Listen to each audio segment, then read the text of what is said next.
Hello नमस्ते सलाम सत श्रीकाल और दोस्तों, कैसे हो आप सभी? खैरियत से हो? तो फ्रेंड्स, सुबह के 7:30 बजे का टाइम है और मैं टेरेस पर पानी दे के आई हूँ और अभी इतनी सारी मिर्च मैंने हार्वेस्ट की है।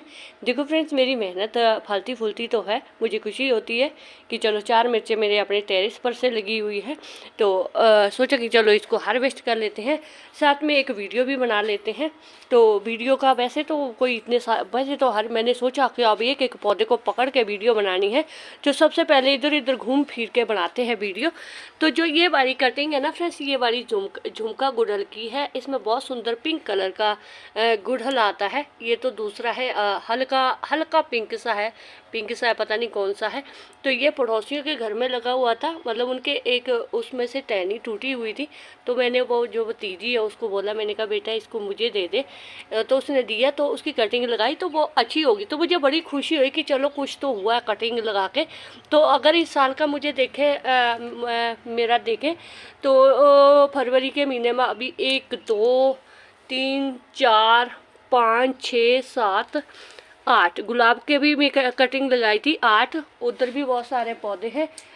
8 हो गए ना। मैं दिखाती हूँ, तसल्ली कराती हूँ अभी अपनी गार्डनिंग में कितने पौधे मैंने कटिंग साथ लगाए हैं। 8 हो गए, 9 10 11 12 13 14 15 16 17 18 19 20 21 22 23 24 25 26 27 28 29। ओ माय गॉड, 29 कटिंगें लगाई है मैंने। 29 कटिंगें हुई है। और ये जो मैंने 2024 में अक्टूबर के महीने में लगाया था सीड्स के साथ, ये मोरपंखी का। तो ये देखो सीड्स के साथ लगाए तो मैंने बहुत सारे थे, पर हुआ एक ही है ये। तो इसमें एक फ्रूट भी आया है। जो इसके सीड्स है इनको भी मैं लगाऊंगी, कभी लगाऊंगी, अक्टूबर के महीने में लगाऊंगी। तो एक कितने होते हैं, 29 पौधे मैंने कटिंग के साथ लगाए हैं ना इस बार। तो देखो मैं फ्रेंड्स, इस तरह से मैं थोड़ी थोड़ी से पौधे बढ़ाती रहती हूँ। नर्सरी नहीं जाती हूँ, मैं बहुत कंजूस टाइप की हूँ। तो साथ में यहाँ पर दिखाऊँ फ्रेंड्स, पौड़ियों पर जो अपराजिता का पौधे का एक पौधा था उसमें आज फ्लावरिंग भी हुई है। तो ये मेरा छोटा सा ड्रीम है, ताकि ये जो है इस तरह से ऊपर तक चले जाए। और इनमें सभी में ब्लू वाइट तो शायद कोई होगा, एक आधा कि नहीं होगा। तो ये तो मेरा ड्रीम प्रोजेक्ट जो है कंप्लीट है। तो साथ में अभी मुझे पुदीना भी हार्वेस्ट करना है, और साथ में पुदीने के साथ मुझे इटालियन बेजल भी के जो पत्ते हैं, बेजल के जो क्या बोलते हैं इसको, नियाज़, इसके भी पत्ते ले जाने हैं, ताकि एक वीडियो भी बना लूँ और एक मतलब चटनी भी हो जाएगी। तो आज मेरा जो वीडियो का टॉपिक है, आज फ्रेंड्स मैं अपने गार्डन में मैंने जो पौधा लगाया होता है उसके बारे में, हर एक पौधे की मेरे पास एक गॉसिप होती है। क्योंकि जो चीज़ हमारे घर में होती है उसकी हिस्ट्री जानना और उसकी हिस्ट्री बताना भी बहुत ज़रूरी होता है, कि आखिरकार हमने कौन सी गलती की थी और कौन सी हमने इसमें सुधारी है। तो सबसे पहले तो फ्रेंड्स, इस पौधे का नाम है एलिफेंट ईयर। बिल्कुल अरबी के पौधे की तरह दिखने वाला ये पौधा है, बल्कि बिल्कुल अरबी के तरह ही है। मतलब फ़र्क इतना है कि अरबी के जो पत्ते होते हैं हम उनको बॉईल करके या कुछ भी हो करके रोस्ट करके जो है उसके जो है पतीर बना सकते हैं, सब्जी बना सकते हैं। तो पर इसके हम बना नहीं सकते हैं, क्योंकि इसका जो जहरीलापन है बहुत बहुत ज़्यादा है। क्योंकि इसकी तरह हमारे पहाड़ों में जो हिमाचल प्रदेश में एक पौधा होता है, उसका जो एक फन जैसा होता है, स्नेक की तरह फन होता है। मैं प्रोफाइल में मतलब यूट्यूब थंबनेल पर लगाऊंगी उसको कि वो कौन सा पौधा है जिसमें ऐसे स्नेक की तरह होता है। उसके पत्ते भी बिल्कुल सेम ऐसे ही होते हैं, पर वो उसको हमारे पहाड़ी भाषा में कुछ और बोलते हैं, इसको कुछ और बोलते हैं। मतलब इसको बोलते हैं एलिफेंट ईयर। और उसके पत्ते सिंगोनियम के पत्ते की तरह होते हैं। उसका मैं यूट्यूब थंबनेल लगाऊंगी, आप खुद ही देख लेना है। तो जो इस तरह के पत्ते होते हैं फ्रेंड्स, हर एक पत्ता खाने लायक नहीं होता है, हर एक पौधा जहरीला भी नहीं होता। बहुत सारे इस तरह के जो चौड़े चौड़े पत्ते होते हैं, इनका ध्यान रखना होता है कि ये पत्ता जहरीला है। ये इसके आप जो है जब नर्सरी से आप पौधा खरीदते हैं तो उनसे पूछ सकते हैं कि ये किस तरह के वैरायटी है, कौन से किस्म का है, क्या चीज़ है। तो नर्सरी वाले वीर जी ने बोल दिया था कि बेटा ये जो है इसके जो लीव्स है इनको छोटे बच्चों और पक्षु जो अपनी डॉगी होती है, कैट्स वगैरह होते हैं, उनसे दूर रखना है, क्योंकि इसके जहरीले पत्ते होते हैं, मर भी सकते हैं और ख़तरनाक भी होते हैं। तो मैंने कहा चलो ठीक है। तो इससे पहले मेरे पास ये पौधा था पहला एलिफेंट ईयर का। तो उसमें मैंने क्या गलती की थी फ्रेंड्स, मैं गलती की बात से पहले शुरुआत करती हूँ कि जिस काले ग्रो बैग में वो आता है, जैसे ये पौधे का ग्रो बैग होता ही है, तो वो उसका हमारा क्या एक सिस्टम होता है कि जब हम पौधा लेकर आते हैं पहले घर में रख देते हैं, तो फिर उसको छेड़ते नहीं है, बस सीधा उसको डायरेक्ट लगा देते हैं। अक्सर हम ऐसे ही होता है कि छेड़ना नहीं है, रूट बॉन्ड हो जाएगा, शौक में चले जाएगा पौधा, तो डरते ही है ना। तो मैंने वो वैसे ही उसी तरह से लगा लिया था। साथ में वो मैंने जो है बिल्कुल नीचे पौड़ियों के नीचे रखा था, और ठीक है चला वो 1 साल तक। पर उसमें एक प्रॉब्लम ये आ रही थी कि उसमें सिर्फ वो जो 2 पत्ते नर्सरी से आए हुए थे वही थे, और बीच से एक पत्ता निकल जाता था, उसके बाद उसमें कुछ भी नहीं आया। तो मैंने उसमें क्या करा कि मैंने उसमें फर्टिलाइज़र दे दिया, गोबर खाद भी दे दिया, गुड़ाई भी कर दी, पर उस पर उसका किसी चीज़ का असर नहीं हुआ।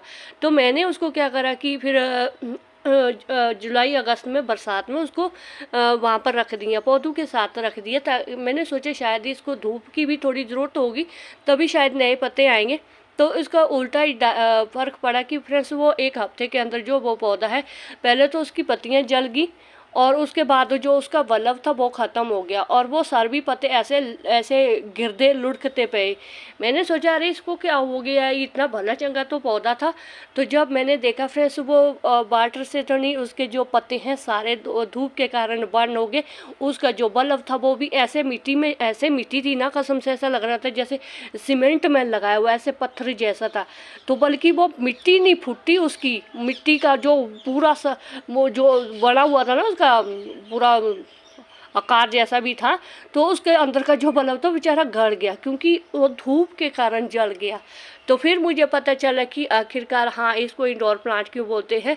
तो फिर मैं माली के पास दोबारा गई, मैंने माली को बोला, मैं कहा बीर जी वो पौधा तो टह गया मेरा। तो कहते बीबी जी तुसी ओनू कहते उसमें तो नहीं रख दिया, कहीं धूप में तो नहीं रखा। मैंने कहा हाँ मैंने तो धूप में रखा, मैं कहा पूरा साल तो ठीक था, चंगा भला था। हो तौबा तौबा पड़ोसी का डॉगी। तो उसके बाद क्या, तो फिर उन्होंने बोला कि नहीं उसको धूप में नहीं रखना था, उसको शेड एरिया में रखना था। तो फिर उन्होंने मुझे 40 रुपए का ये दिया। तो इसमें मैंने क्या गलती, इसमें कोई गलती नहीं की मैंने। फिर इसमें मैंने जो जिसमें लगा हुआ था वो सारा निकाल के उसको पानी में, जैसे सामने वाला डब्बा है इसमें डाल के रख दिया, क्योंकि नर्सरी वाले मिट्टी जो है ना बहुत ज़्यादा चिकनी बनाते हैं, और फिर वो जड़ें होती है तो इसकी बहुत नरम सी नाजुक सी जड़ें होती है। तो वो मैंने निकाल दिया। उसके बाद इसको मैंने इसके ऐसे ही डायरेक्ट लगा लिया, जैसी भी सॉइल है, कोई कुछ भी नहीं है, नॉर्मल सॉइल होती है जैसी भी मेरी गार्डन सॉइल है, उसी में मैंने इसको लगा दिया। तो फिर मैंने इसको यहाँ नीचे पौड़ियों के पास रखा।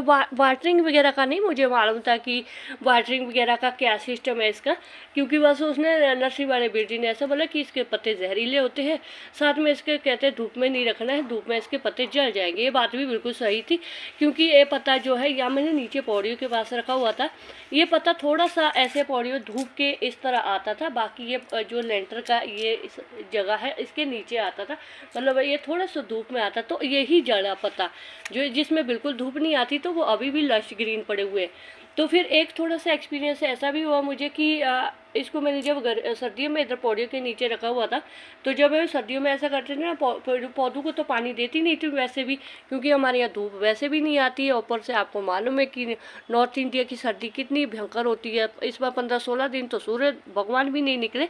तो इसको क्या हुआ कि जब मैं पौड़ियों पर पानी देती तो पौड़ियों के टकराव से बहुत ज़्यादातर पानी इसमें चले जाता था। तो ये क्या हो गया कि बहुत सारे पौधे थे, और ये कुछ थे क्या बोलते हैं इसको, पीस लीली वगैरह के थे, तो वो तो भाई लेगी से हो गए, उनको तो मैंने फिर शिफ्ट कर दिया। इसको भी मैंने थोड़ा सा ऊपर शिफ्ट कर दिया। तो पानी इसका बिल्कुल सूख नहीं रहा था, तो मैं घबरा गई। मैंने कहा अभी इसका जो पानी सूखेगा नहीं तो ये तो गल जाएगा पहले वाले की तरह। तो मुझे थोड़ी सी चिंता होगी।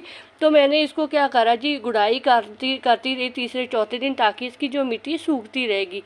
पर इसमें कोई भी पता नहीं आया फ्रेंड्स उस बिल्कुल भी, क्योंकि मैं पानी दे नहीं रही थी और मिट्टी इसकी बिल्कुल सुखा के रख दी मैंने। तो इसमें कोई भी पता नहीं आया। वही थे 2-3 पत्ते थे, 2 पत्ते थे, 3 वो मैंने झाड़ दिए हैं। तो कुछ दिनों से जब मैं इसमें बराबर तरह से पानी दे रही हूँ, मतलब अभी 1 महीने से मैं इसको एक्सपीरियंस कर रही हूँ। ये पौड़ियों के नीचे पड़ा हुआ है, वहाँ पर मैंने रखा हुआ है, और इसमें पानी बहुत जाता है, क्योंकि मैं पौड़ियाँ डेली साफ करती हूँ। तो यहाँ पौड़ियों पर के पानी मैं हाथों से नहीं देती हूँ मैं पानी, फ्रेंड्स बहुत टाइम लगता है। तो यहाँ से मैं पाइप के साथ देती, तो नीचे जो पौड़ियों के नीचे जो पौधे हैं ये लबालब भरे हुए रहते, मतलब अच्छी तरह वाटर होल्डिंग रहती है ना, पानी मतलब अच्छी तरह से डालती हूँ। तो इसको मैं कुछ दिनों से देख रही, इसमें देखो पहले तो 2 पत्ते तो वो तो मैंने निकाल दिए, फिर ये आ गया, उसके बाद ये आ गए। अभी इसमें बहुत सारे देखो नई की शूट आने लगी है। तो फिर मैं कुछ दिन पहले जो है नर्सरी वाले वीर जी के भी वहाँ गई थी। मैंने उनको पूछा, मैंने कहा वीर जी जो ये पौधा है एलिफेंट ईयर का, इसका पानी के साथ पानी का क्या कनेक्शन है, कि ज़्यादा देना कि कम देना है। कहता बीबी जी इसको पानी बहुत जितना भी हो सके आप उतना पानी दे दो। तो कहते चाहे दिन में, कहते गर्मी है, गर्मी में तो इसको बिल्कुल सूखा नहीं रखना, जितना हो सके इसको पानी देते रहना। दिन में चाहे 3 बार भी दे दो, सुबह दे दो, दोपहर को दे दो, शाम को दे दो। ये वाटर लविंग प्लांट्स है, और इसको जो है शेड एरिया में रखना है, और जहाँ से डायरेक्ट धूप की मतलब ऐसे लू भी चलती है, तो वहाँ से भी इसको बचाना है। इसको पौधों के बीच में रखना है, और पानी जितना हो सके उतना देना। तो अब मैं बिल्कुल वैसा ही इसमें करती हूँ। अब इसको मैं जितना पानी देती हूँ, तो तीसरे चौथे दिन जो है इसका जो है मतलब हफ्ते में 1 पत्ता निकल जाता है।